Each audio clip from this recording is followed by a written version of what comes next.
mguu. Sasa hapa hivi ukiangalia tulikuwa natengeneza meza moja waga ni ya customer. Venye unaicheki tu hivyo ndio iko fit ndio hii hapo. Nikianza kama kawaida ni chuma. Kushanunua chuma ndio hizo hapo mbili, nilikuwa na kamashini na kagrinder hapo hivyo. Pole pole hapo ni kuzikata na measurement. Kila chuma base yake, chuma tofauti tofauti ndio usijichanganye. Jaribu ujichanganye basi, ni hivyo. Unapata chuma moja mguu moja ni mrefu nyingine ni fupi, unashindwa kwa nini?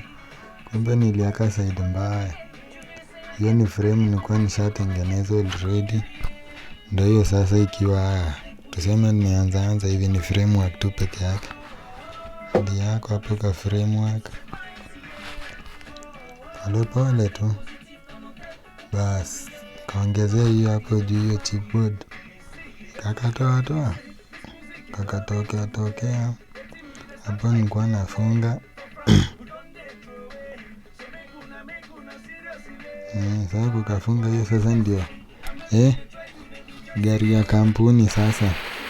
Kwa nilikuwa nimeziendea afu kamvua kakanyesha nikaona zitanyeshewa ndio nikaziweka hapo kwa mufla kwa shade fulani hapo hivi. Sasa ndio hiyo nikaanza kuitengeneza lakini tena wapi.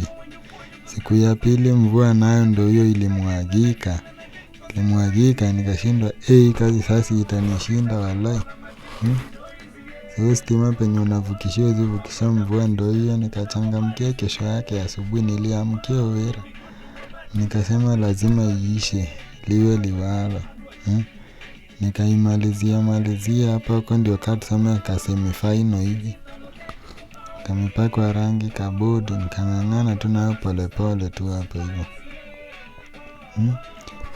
Ilikuwa working on progress. Ndio sasa ina product ikiwa ishafikia customer. Wenye kalitokea.